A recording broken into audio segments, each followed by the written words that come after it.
In this video, I will show you how to add a debit card to your Amazon account.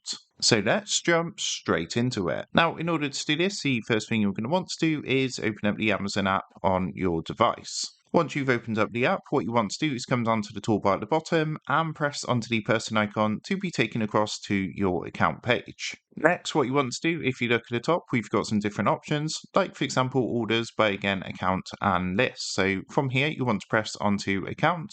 And from the next screen, you want to come down to the payment section and press onto the payments and transactions option. Now, what it's going to do is take you to a screen like this. As you can see, we're currently here on my wallet. So you can see at the top, we've got like overview, wallet transactions and settings. What you want to do is press onto wallet, and it's going to show you all your current cards and accounts linked to your Amazon account. Now, to add a debit card from here, it's really easy to do. If you look over here, we've got this add button, and if you actually give this a press, what it's going to do is load up a screen where you can see we've got the option to add a credit or debit card.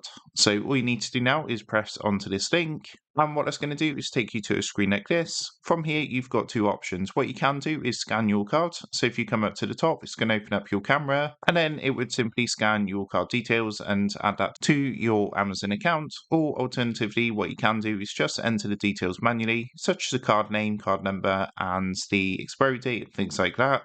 Once you've done that, you come down and press the yellow add your card button at the bottom. And once you've done that, that's going to go ahead and add the debit card to your Amazon account.